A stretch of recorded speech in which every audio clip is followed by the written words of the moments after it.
power to make his surroundings change to fit him. Because his environment will change as he changes. A man's environment is a merciless mirror of him as a human being. And if he thinks his environment can stand a little improvement, all he has to do is improve, and his environment will improve to reflect the changing man. There's this mysterious subconscious mind of yours, and it runs below the awareness of your conscious awareness. So you're not usually even aware of what's going on in there, like what it believes or how it limits your life. The reason it is so powerful is because it stores all of your memories, all of your feelings and emotions, and most importantly, all the limiting beliefs you've acquired since you were born. You need to understand the subconscious mind of yours. Your subconscious mind rules your life. 96 to 97% of everything that you do is done as a result of your subconscious mind. And when your subconscious mind gets programmed, it goes ahead and responds to whatever it is your conscious mind has placed into it. This subconscious mind of yours is most impacted by your feelings. A change of feeling is a change of destiny. I think that we define reality with our senses, and I think that is one of the biggest illusions. So the fundamental question is, can you believe in a future that you can't see or experience with your senses yet, but you've thought about enough times in your mind that your brain has literally changed to look like the event has already occurred? Now, the latest research in plasticity says that's absolutely possible. And can you select a new possibility in the quantum field and begin to emotionally embrace that future every single day to such a degree that your body, as the unconscious mind, the objective mind, does not know the difference between the experience in your life that's creating the emotion and the emotion that you're fabricating by thought alone, to the degree that you begin to signal new genes and new ways to change your body to look like the experience has already happened. Begin to act as would the person you most want to become. Now that is, if you were already in possession of the goal you're shooting for, how would you conduct yourself in all of your affairs? Well, do it now, and tomorrow, and the next day. Begin now to act the part of the person you most want to become, and you'll end by becoming that person. Subtly, in little ways, in the way you dress, in the way you talk, in the unfailing courtesy you show to every person with whom you come in contact. Begin to act the part of the person who has already achieved that which you're shooting for. The German philosopher Goethe gave us the secret when he said, before you can do something, you must first be something. When you behave like the person you most want to become, the things that person would have will tend to come to you. It's simply cause and effect. Don't be in too big a hurry. It takes longer to build a skyscraper than a chicken coop. Build slowly, steadily, and well. Then when you make it, you'll keep it. You'll stay on top.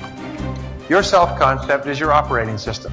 Everything that you produce on the outside is determined, modified, affected in some way by your self-concept. You cannot change what is being produced on the outside without changing your operating system.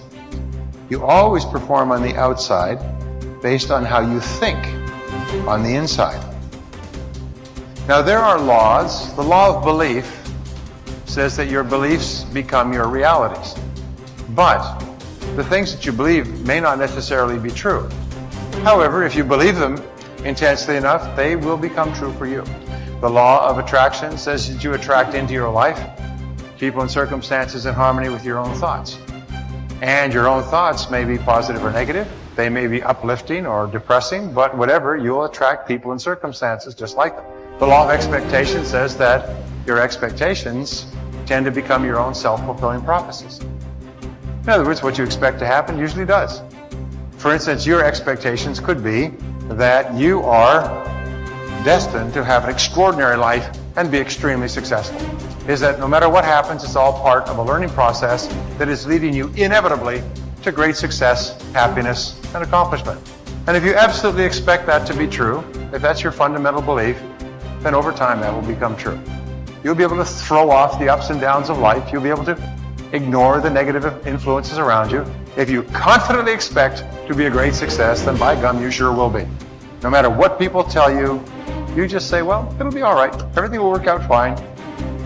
And we know that an attitude of confident expectation is a hallmark of highly successful people. They just expect to succeed more than they fail. They expect to keep making progress. They just confidently expect it. And surprise, surprise, your expectations affect your realities. What you experience on the outside is determined by how you think on the inside. As they say, you are not what you think you are, but what you think you are. Here's 2 excellent questions to jot down. And this is for mature people now, because these are kind of tough questions, especially one. Here's the first question. What's got you turned on? That's a good list to make. Here's what's got me turned on. Here's what's got me up early, staying up late, maximizing my abilities all day long. Here's the list of what's got me turned on. Now here's the next question. What's got you turned off? How come you don't have the zest and the vitality and the appetite for daily accomplishment?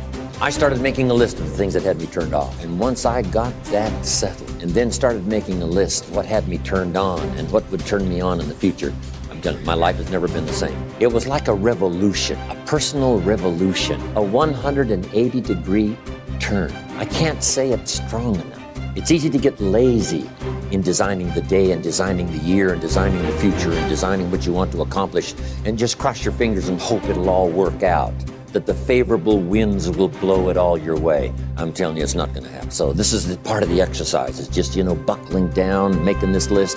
And you got to continue this long after we've, turned out the lights and we've all gone home. Keep this up.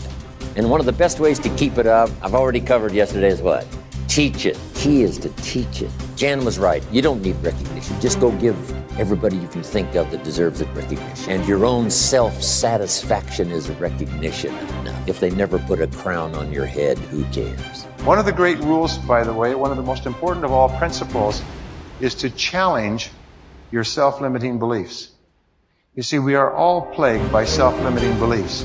Beliefs that we tell ourselves, things that we tell ourselves to hold ourselves back. We hold ourselves back with self-limiting beliefs. We tell ourselves that we're limited in some way, when in reality, not true at all. In fact, Ernest Holmes, the great metaphysician, once said that all negativity is rooted essentially in the frustration of potential. People feel that they're capable of doing vastly more. Nelson Mandela said, our great problem is not that we feel that we are powerless, but that deep down inside we feel that we are powerful beyond measure. Which brings us to all performance, all improvement in personal performance begins with an improvement in your self-concept, in your beliefs about yourself. Good thinkers always prime the pump of ideas. They always look for things to get the thinking process started, because what you put in always impacts what comes out. Read books, review trade magazines, listen to tapes, and spend time with good thinkers. And when something intrigues you, whether it's someone else's idea or the seed of an idea that you've come up with yourself, keep it in front of you. Put it in writing and keep it somewhere in your favorite thinking place to stimulate your thinking. Spend time with the right people. As I worked on this section and bounced my ideas off of some key people so that my thoughts would be stretched, I realized something about myself. All of the people in my life whom I consider to be close friends or colleagues are thinkers. Now, I love all people. I try to be kind to everyone I meet, and I desire to add value to as many people as I can through conferences, books, audio lessons, etc. But the people I seek out and choose to spend time with all challenge me with their thinking and their actions. They are constantly trying to grow and learn. Every one of them is a good thinker. The writer of Proverbs observed that sharp people sharpen one another, just as iron sharpens iron. If you want to be a sharp thinker, be around sharp people. To become a good thinker, you must become intentional about the thinking process. Regularly put yourself in the right place to think, shape, stretch, and land your thoughts. Make it a priority. Remember, thinking is a discipline. No matter what you choose to do, go to your thinking place, take paper and pen, and make sure you capture your ideas in writing. Ideas have a short shelf life. You must act on them before the expiration date. World Walleye flying ace Eddie Rickenbacker said it all when he remarked, I can give you a 6-word formula for success. Think things through. The follow through. To start the thinking process, you cannot rely on your feelings. In Failing Forward, I wrote that you can act your way into feeling long before you can feel your way into action. If you wait until you feel like doing something, you will likely never accomplish it. The same is true for thinking. You cannot wait until you feel like thinking to do it. However, I've found that once you engage in the process of good thinking, you can use your emotions to feed the process and create mental momentum. Try it for yourself. After you go through the disciplined process of thinking and enjoy some success, allow yourself to savor the moment and try riding the mental energy of that success. If you're like me, it's likely to spur additional thoughts and productive ideas. One good thought does not make a good life. The people who have one good thought and try to ride it for an entire career often end up unhappy or destitute. They are the one-hit wonders, the one-book authors, the one-message speakers, the one-time inventors who spend their life struggling to protect or promote their single idea.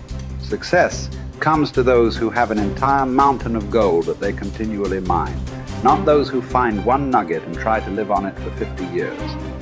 To become someone who can mine a lot of gold, you need to keep repeating the process of good thinking. Becoming a good thinker isn't overly complicated. It's a discipline.